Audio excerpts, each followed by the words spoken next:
Hello students, welcome back to Curious academy.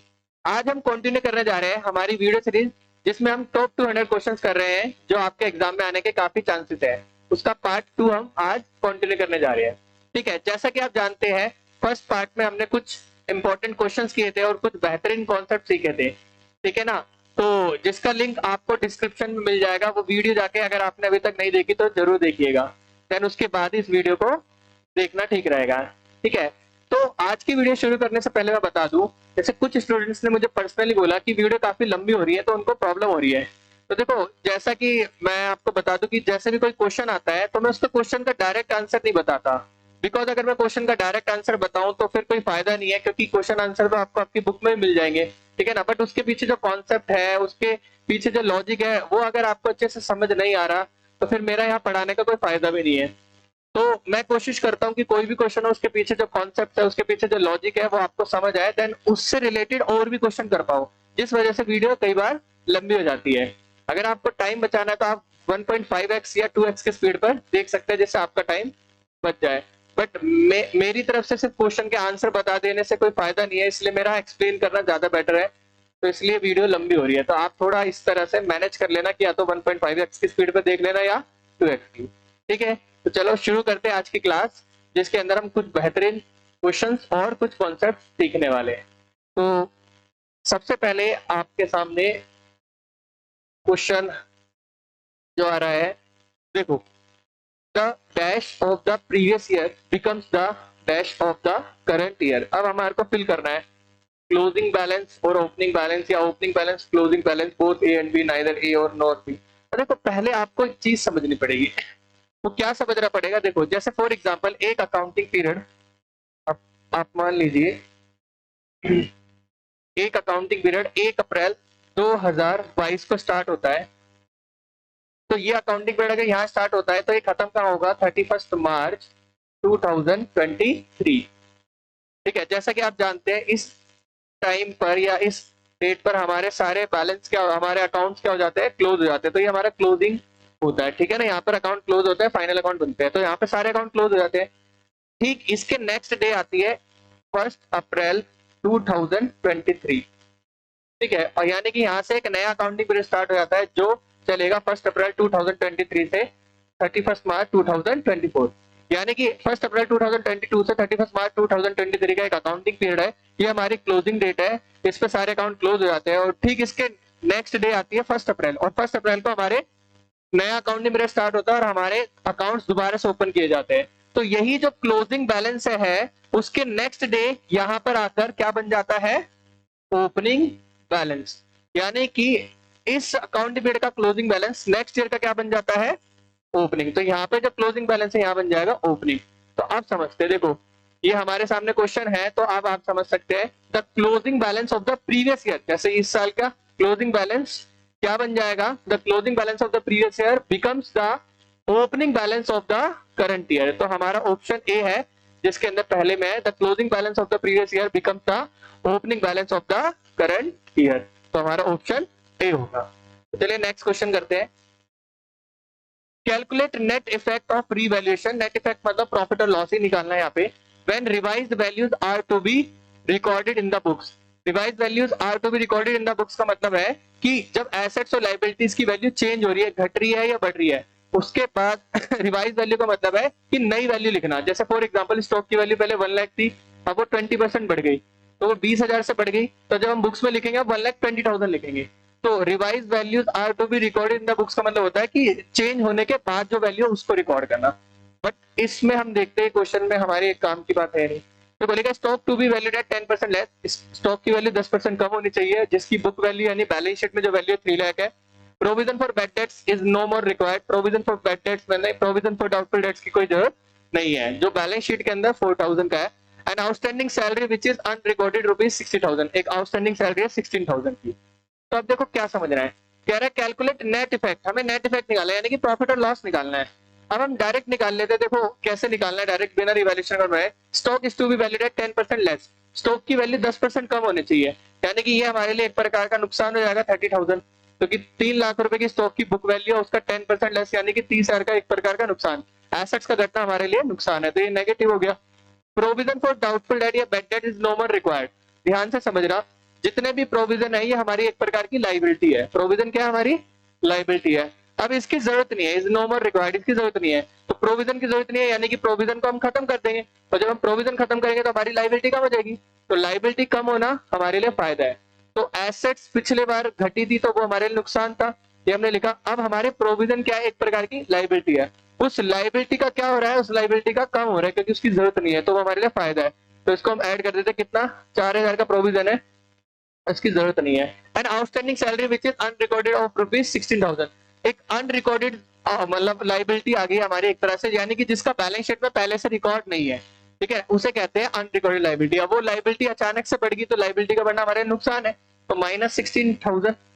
तो अगर हम देखें तो नेगेटिव का 42,000, नेगेटिव का 42,000 का मतलब है लॉस है हमारे 42,000, ठीक है। अगर मैं आपको अकाउंट बना के दिखाऊं, तो अगर हम अकाउंट बनाते रिवैल्यूएशन अकाउंट, तो रिवैल्यूएशन अकाउंट के अंदर, रिवैल्यूएशन अकाउंट के अंदर सबसे पहले स्टॉक का घटना इधर आता है डेबिट साइड में, टू स्टॉक, स्टॉक की वैल्यू 10% घट रही है, यानी 30,000।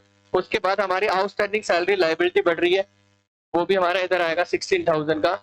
और हमारा प्रोविजन कम हो रहा है, वो इधर आएगा by provision for doubtful date 4,000। तो यहाँ है हमारा 46, यहाँ है 4,000, तो डेबिट साइड ज्यादा नहीं की, ये हमारा लॉस है, बाय लॉस। तो ये लॉस कितना आ गया हमारा?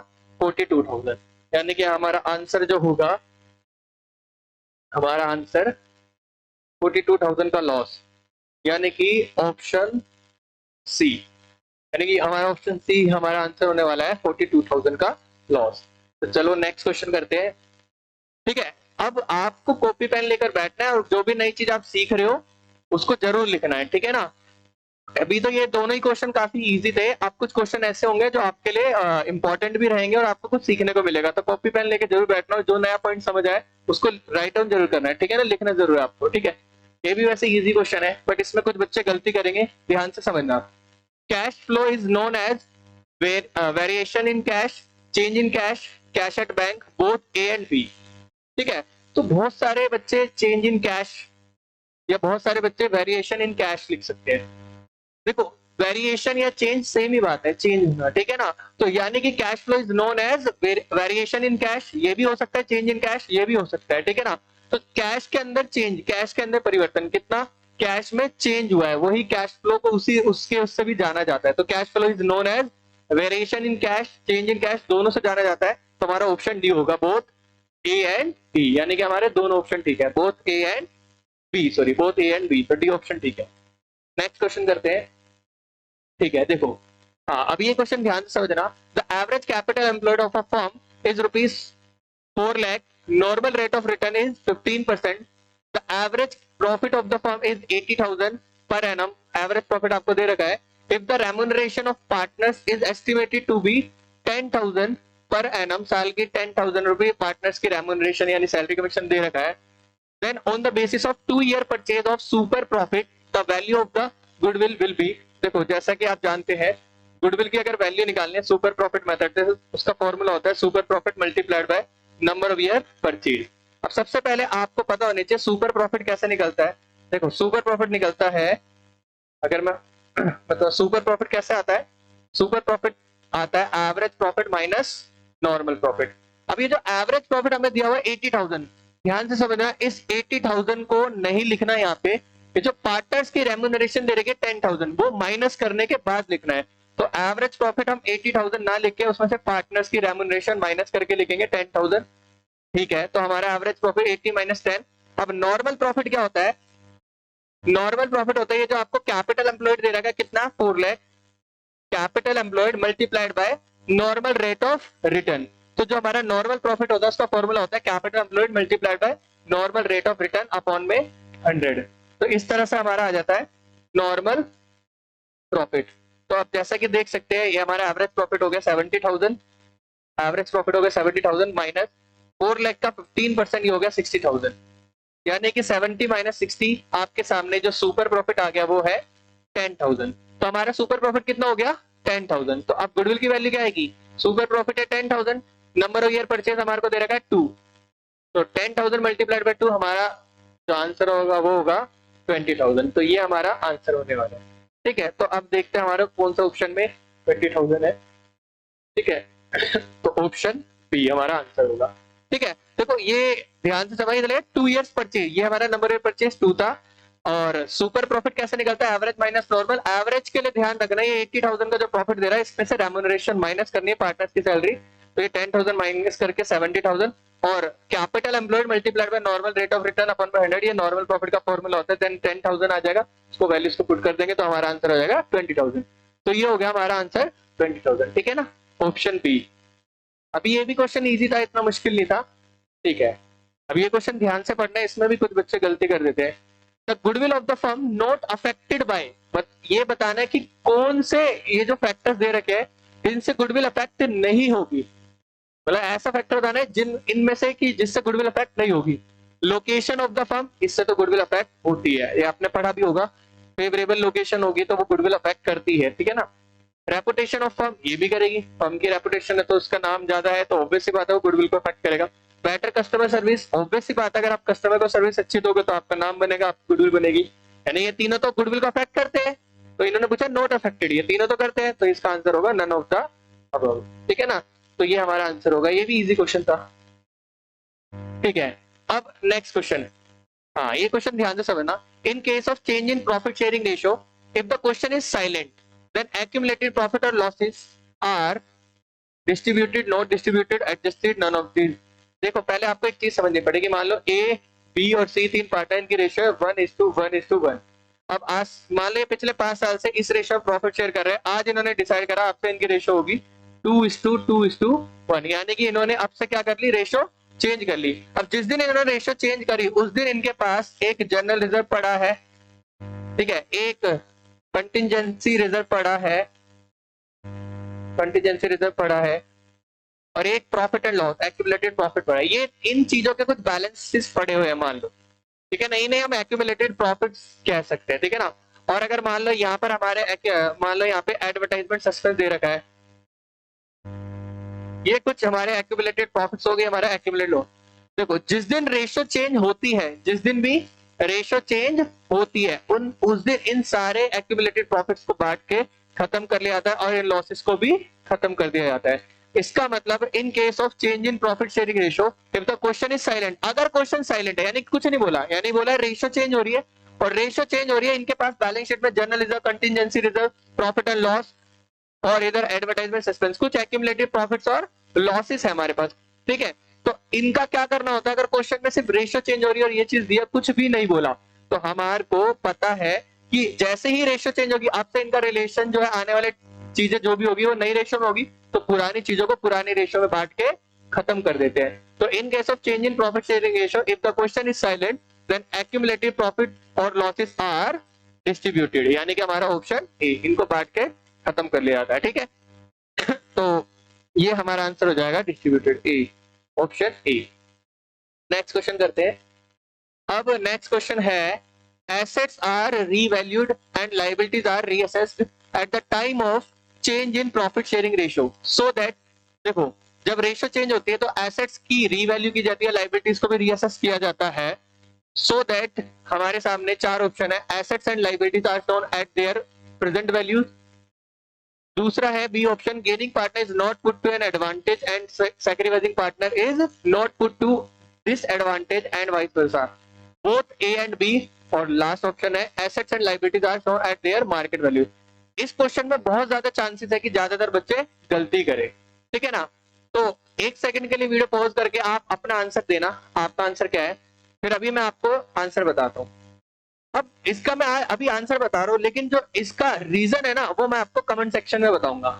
उससे पहले आपको रीजन बताना, अगर आपको रीजन पता है तो कमेंट सेक्शन में आपको पहले रीजन बताना है कि इसका क्या रीजन होगा। आंसर तो मैं बता दूंगा, बट उस आंसर के पीछे रीजन क्या होगा आपको पहले कमेंट सेक्शन में बताना है, अदरवाइज मैं तो आपको बता ही दूंगा कमेंट सेक्शन में। ठीक है ना, बट आप पहले ट्राई करना, आपको पता है या नहीं। ठीक है, तो देखो लिखा है assets are revalued and liabilities are reassessed.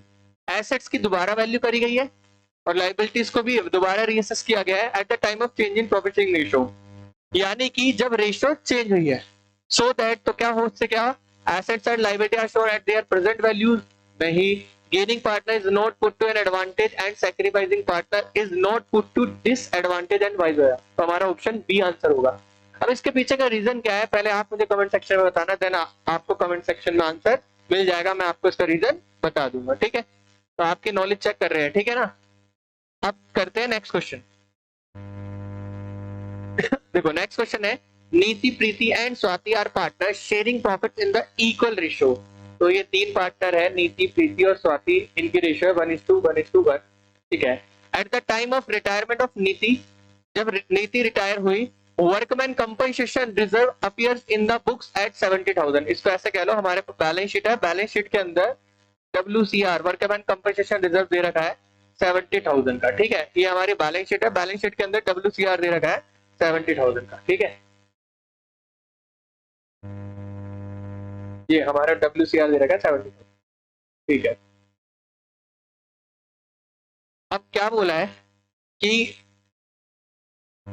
There is a claim of 25,000 against it. अब हमारे को वर्कमैन कंपनसेशन क्लेम भी दे रखा है 25,000 का। ठीक है, तो आप ध्यान से समझना, पूछा है the amount of workman compensation credited to Niti's capital account will be. पूछा नीति के अकाउंट में कितना अमाउंट क्रेडिट होगा वर्कमैन कंपनसेशन का। तो आपको सबसे पहले एक चीज बता दूं, जब भी रिटायरमेंट हो, एडमिशन हो, रेशियो चेंज हो या डेथ हो, तो WCR का अकाउंट हमें क्लोज करना होता है। तो ये हमारे लायबिलिटी साइड होता है, इसको क्लोज करेंगे तो डेबिट करेंगे, तो वर्कमैन कंपनसेशन रिजर्व डेबिट होगा। जितना भी बैलेंस दिया हम पूरा अमाउंट से डेबिट करते हैं इसको, तो ये डेबिट करेंगे 70,000। अब ये WCR वर्कमैन कंपनसेशन रिजर्व बनाया गया है कि इन केस किसी वर्कर का, मान लो वर्कर्स के क्लेम के लिए, मान लो किसी वर्कर के चोट लग जाती है, तो उसका मान लो फॉर एग्जांपल हमें इलाज कराना है, तो उसका हॉस्पिटल में जो इलाज हुआ उसके पैसे हमें, वो जो क्लेम आएगा वो हमें क्लेम करेगा, उसके पैसे हमें देने हैं। तो उसके लिए हम पहले से तैयार रहते हैं, हम क्या बना के रहते हैं, वर्कमैन कंपनसेशन रिजर्व। ठीक है, वर्कर्स के लिए होता है स्पेशली।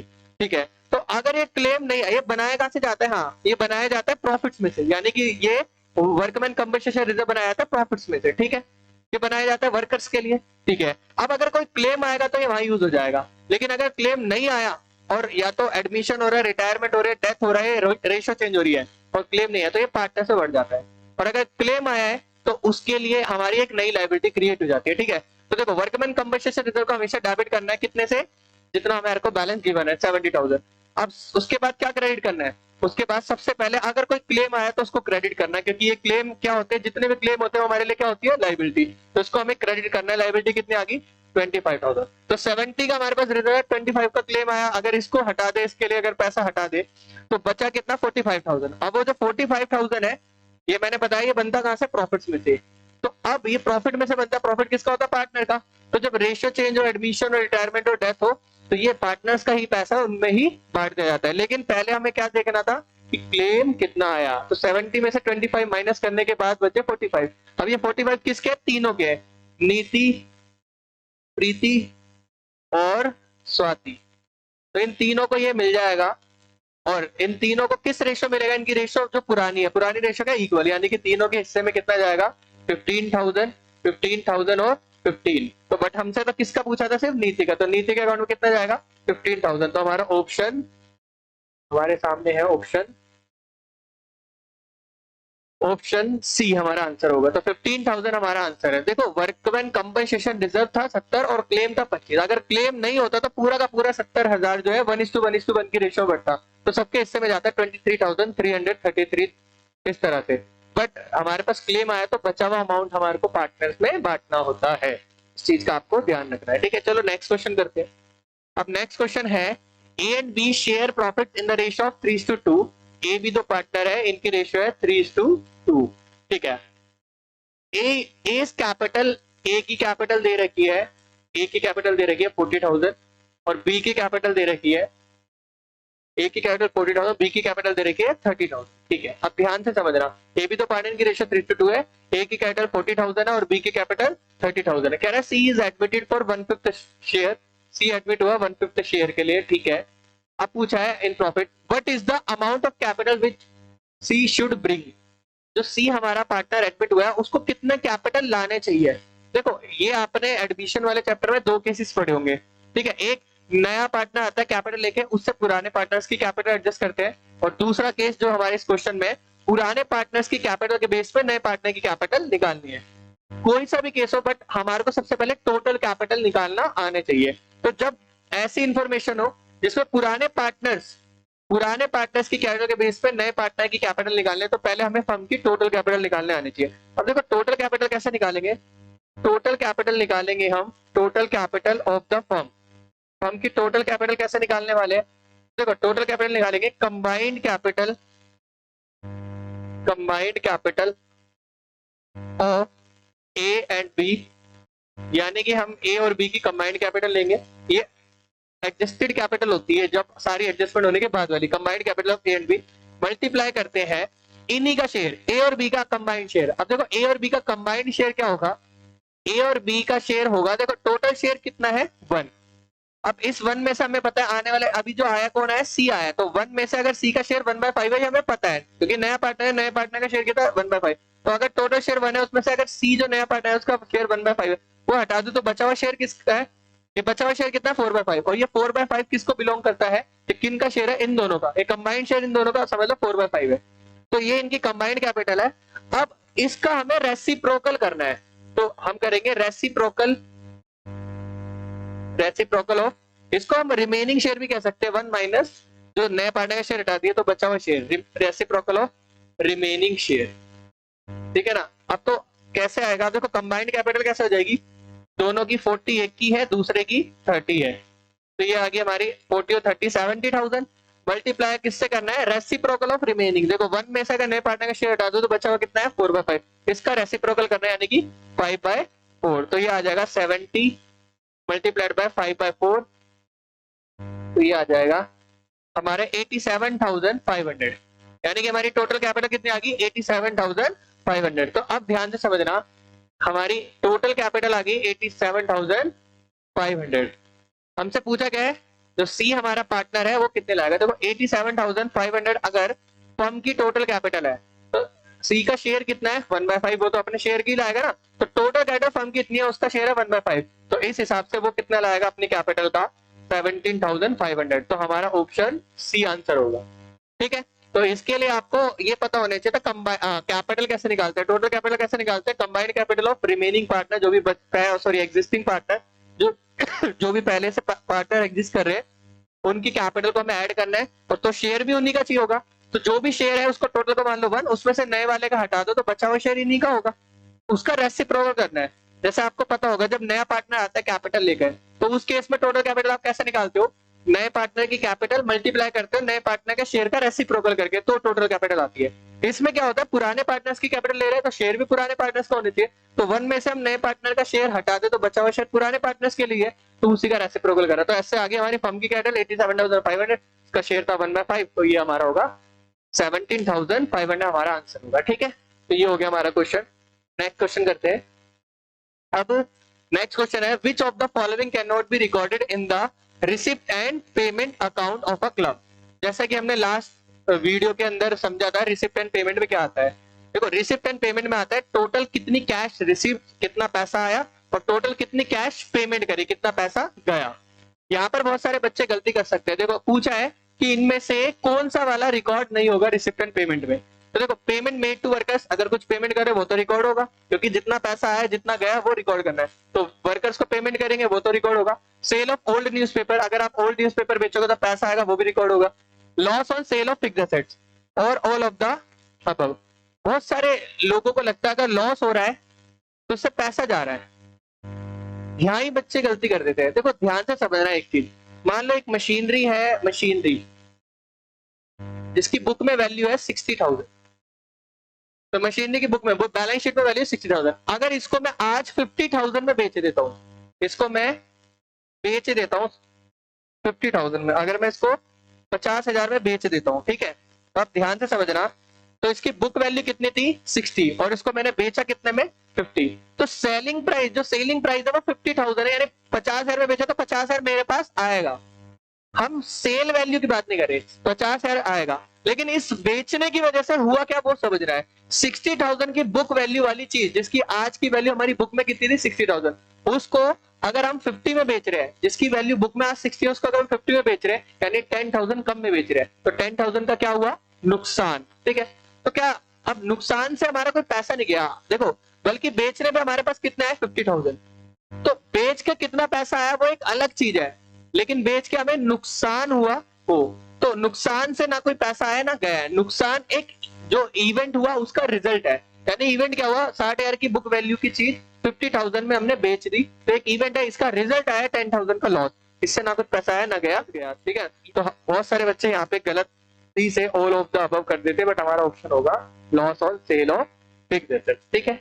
लॉस किसी एसेट्स को बेचने के इवेंट से हुआ एक मतलब उसका रिजल्ट है, ठीक है ना, प्रॉफिट भी हो सकता है लॉस, तो वो रिकॉर्ड नहीं होता receipt and payment. Receipt and payment में होता है कितना पैसा आया कितना गया, जैसे इस एसेट्स को बेच के कितना पैसा आया 50, वो पूरा रिकॉर्ड कर लेगा, बट वो अलग से लॉस रिकॉर्ड नहीं करेगा। तो इन्होंने बस ये लिखा था, अगर इधर लिखा होता ना सेल ऑफ फिक्स्ड एसेट्स, वो तो आता, तो जिससे पैसा आता, but loss on sale of fixed assets उसको सेपरेटली रिकॉर्ड नहीं करता, ठीक है। तो इस चीज को बड़े ध्यान से समझना है, ये क्वेश्चन का हमारा आंसर होगा loss on sale of fixed assets, ठीक है। अब हमारा नेक्स्ट क्वेश्चन जो है, हाँ, कंसीडर द फॉलोइंग इन्फॉर्मेशन, ठीक है, इस इन्फॉर्मेशन को ध्यान में रखना है। कह रहा है स्पोर्ट्स फंड इन्वेस्टमेंट दे रखा है 70,000, डोनेशन फॉर स्पोर्ट्स फंड दे रखा है 15,000, स्पोर्ट्स प्राइज अवार्डेड ₹10,000, ठीक है, स्पोर्ट्स प्राइज बांटे 10,000 रुपए के, एक्सपेंसेस ऑन स्पोर्ट्स इवेंट्स 8,000 मतलब 8,000 रुपए के हमने स्पोर्ट्स इवेंट पे खर्चा करा है, income from sports fund investment 5,000। कह रहा है calculate amount of sports fund that will be shown in liability side of balance sheet. देखो इसके लिए आपको एक चीज समझनी पड़ेगी, ये बहुत ज्यादा इंपॉर्टेंट चीज है, या तो अगर आपने कर रखा तो अच्छी बात है, नहीं कर रखा तो मैं इस कॉन्सेप्ट को पहले एक बार अच्छे से एक्सप्लेन कर देता हूँ जितना जरूरी है, ठीक है। तो सबसे पहले आपको क्या पता होना चाहिए, देखो जो भी एनपीओ होते हैं, नॉन प्रॉफिट ऑर्गेनाइजेशन होते हैं, इनकी जो बैलेंस शीट होती है वो फंड बेस्ड अकाउंटिंग पे बेस्ड होती है, यानी कि फंड बेस्ड अकाउंटिंग करते हैं। देखो एनपीओ के पास बहुत सारे फंड्स होते हैं, उनको जैसे वो अलग अलग फंड्स बनाते हैं, जैसे बिल्डिंग फंड बिल्डिंग बनाने के लिए, पवेलियन फंड टूर्नामेंट कराने के लिए, तो अलग अलग वो फंड्स बनाते हैं, ठीक है। और जब वो फंड्स बने होते हैं तो अलग अलग लोग अलग अलग फंड्स के लिए डोनेशन देते हैं, उसे कहते हैं स्पेसिफिक डोनेशन। तो मान लो हमारे पास बिल्डिंग फंड है, किसी पर्सन ने हमारे को 50,000 दिया बिल्डिंग के लिए एज अ डोनेशन, तो वो बिल्डिंग फंड के अंदर ही जाएगा वो पैसा, इसको हम स्पेसिफिक डोनेशन कहते हैं। तो कोई स्पेसिफिक डोनेशन किसी स्पेसिफिक फंड के लिए मिलती है तो वो फंड्स का पैसा बढ़ जाता है। अब हम मान लो बिल्डिंग बनवाने लगे, तो बिल्डिंग पे खर्चा होगा, तो वो खर्चा भी कहां से करेंगे, इसी फंड में से करेंगे, ठीक है। तो और कई बार क्या होता है मान लो हमारे पास फंड में पैसे पड़े हैं, बट अभी हमारे पास पड़े हैं, बट हम इसका अभी यूज नहीं है, अभी यूज बाद में होगा, तो हम इसको क्या कर देते हैं, इसको इन्वेस्ट भी कर देते हैं।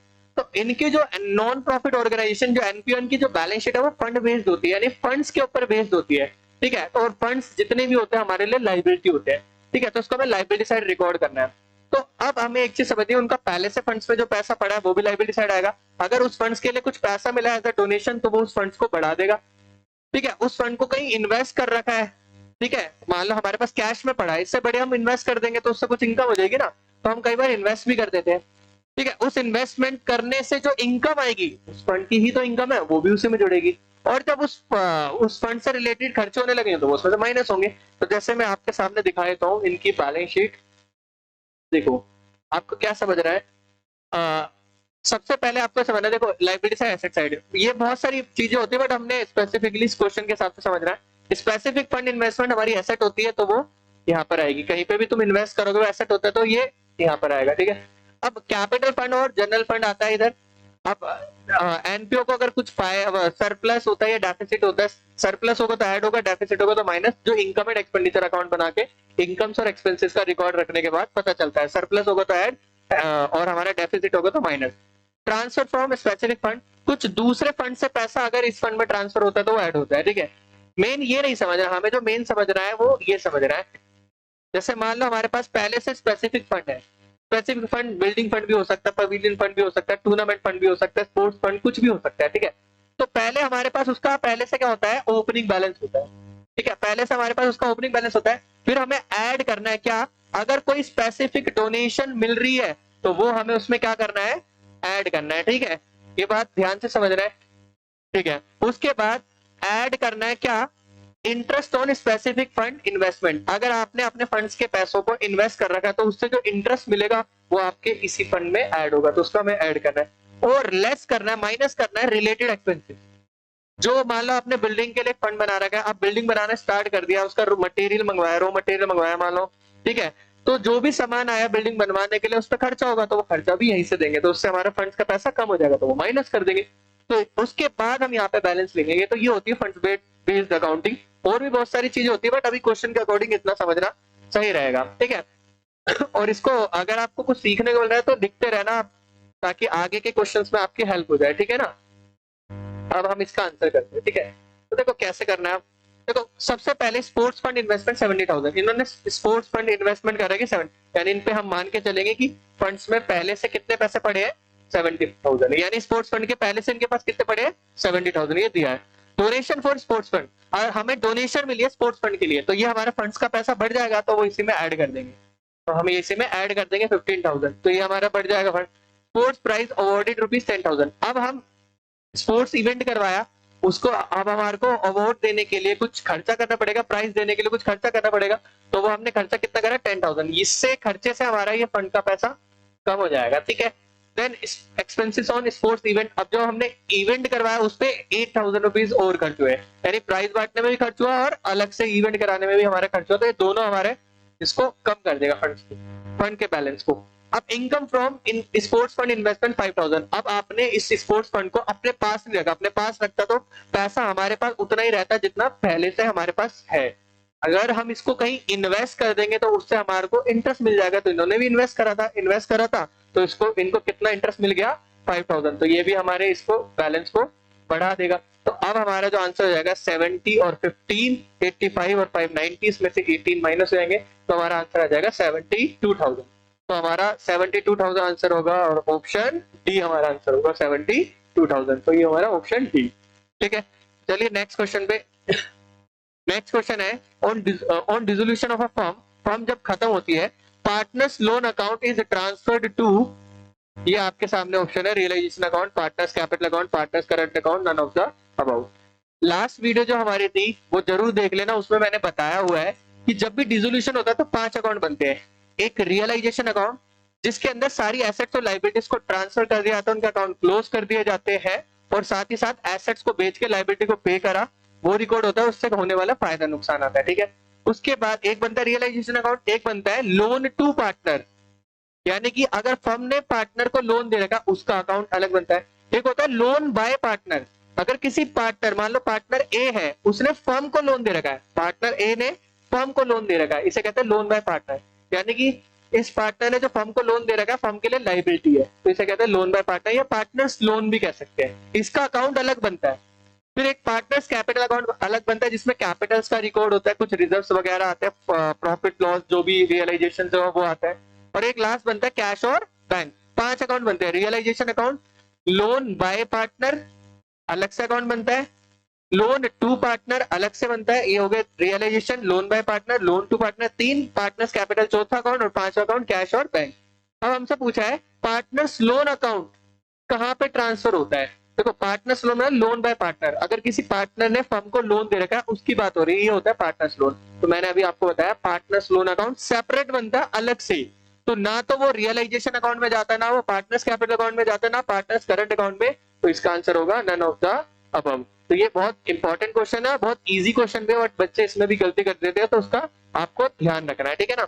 हाँ एक चीज बता दूं, अगर पार्टनर्स की वाइफ का लोन दिया होता तो वो जाता है रियलाइजेशन अकाउंट में, क्योंकि रियलाइजेशन अकाउंट में जाती है सारी आउटसाइडर्स लाइबिलिटी, जितना भी बाहर वाले लोगों का कर्जा है आउटसाइडर लाइबिलिटी है, वो जाता है रियलाइजेशन अकाउंट में, ठीक है।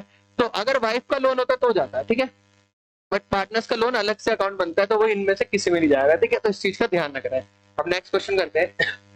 नेक्स्ट क्वेश्चन है unrecorded assets when taken over by a partner are shown in debit side of realisation account, debit side of bank account, credit side of realisation account, credit side of bank account. सबसे पहले आपको समझना पड़ेगा unrecorded assets क्या होती है।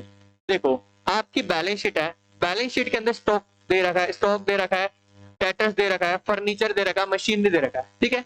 Stock, debtor, furniture, machinery 4 asset दे रखे हैं, ठीक है, बट इन्वेस्टमेंट नहीं दे रखा, ठीक है। तो अगर जो चीज पहले से बैलेंस शीट में है उसे कहते हैं रिकॉर्डेड एसेट, ठीक है। अब मान लो हमारे पास एक टाइपराइटर है जो खराब पड़ा, हमने कोने में पटक रखा है हमारी फर्म के अंदर, ध्यान से समझना आप। हमारे पास स्टॉक है, डेटर है, फर्नीचर है, मशीनरी है, जिसका हमारी बैलेंस शीट में रिकॉर्ड है, ये हमारी रिकॉर्डेड एसेट है। अब एक हमारे पास टाइपराइटर पड़ा है बिल्कुल पुराना, जो हमने मान लिया 0 हमारे लिए, हमने उसको एक साइड में पटक रखा है, ठीक है। अब अचानक से जब फर्म खत्म हुई तो उस पुराने टाइपराइटर को भी हमने मार्केट में बेचा, तो वो बिक गया 1000 रुपए का, तो वो भी तो कहीं ना कहीं हमारा एसेट ही था, तभी तो बिका है। तो क्या हमने टाइपराइटर को बैलेंस शीट में रिकॉर्ड कर रखा था? नहीं कर रखा था। तो ऐसी एसेट जिसका पहले से बैलेंस शीट में रिकॉर्ड नहीं है उसको कहते हैं अनरिकॉर्डेड एसेट। और ये जो अनरिकॉर्डेड एसेट है जैसे टाइपराइटर, इसको जब हमने बेचा तो इससे कुछ पैसा मिला, ठीक है ना, तो उससे हमारा क्या है, एक तरह से ये अनरिकॉर्डेड एसेट बिक गई, रियलाइज हो गई, बट ये हमारे बैलेंस, जो इसका बैलेंस है वो पहले से बैलेंस शीट में नहीं था। ऐसी एसेट जो पहले से बैलेंस शीट में नहीं है उसे कहते हैं अनरिकॉर्डेड एसेट, और ये भी हम बेचते तो रियलाइज होती है तो इससे कुछ पैसा आ ही जाता है, ठीक है। तो अब इसमें लिखा unrecorded asset when taken over bye partner. अब हमने इस एसेट्स को बाहर नहीं बेचा, ये एसेट्स पार्टनर ने ले ली, तो वो कहां से होगी? तो पहले मैं इसकी एक जनरल एंट्री बताता हूं। देखो, अगर एसेट पार्टनर लेता है तो आपको पता है फर्म अलग है और पार्टनर अलग है। अगर पार्टनर कोई एसेट ले रहा है तो उसके अकाउंट से पैसे कटेंगे, और जब उसके अकाउंट से पैसे कटेंगे उसके अकाउंट में बैलेंस डिक्रीज होगा, तो पार्टनर्स का क्या करना पड़ेगा हमें? कैपिटल अकाउंट क्या करना पड़ेगा?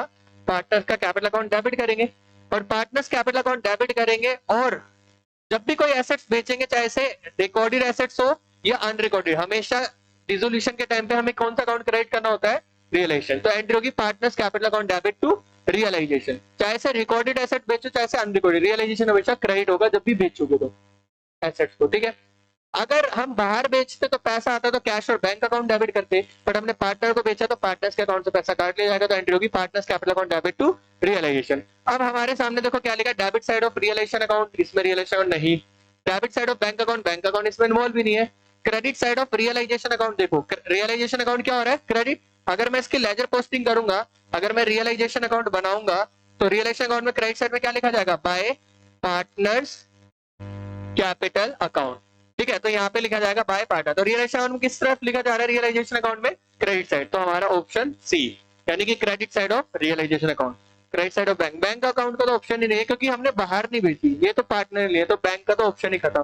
तो रियलाइजेशन में हो सकता है, तो किस तरफ आएगा? Credit side. तो जब भी हम एसेट बेचेंगे तो वो क्रेडिट साइड में आएगा, ठीक है। ये भी इजी क्वेश्चन था, बट कुछ बच्चे जल्दबाजी में गलती कर देते हैं, ठीक है। चलो नेक्स्ट क्वेश्चन, ये आज का हमारा लास्ट क्वेश्चन था। ऑलरेडी वीडियो काफी लंबी हो चुकी है, तो आज की वीडियो यहीं पे एंड करते हैं, बाकी के क्वेश्चन हम नेक्स्ट वीडियो में कर लेंगे, ठीक है। अगर आपको वीडियो पसंद आई हो तो लाइक कीजिए, चैनल को सब्सक्राइब कीजिए, और अपने दोस्तों के साथ शेयर जरूर कीजिए। Thank you so much for watching, मिलते हैं नेक्स्ट वीडियो।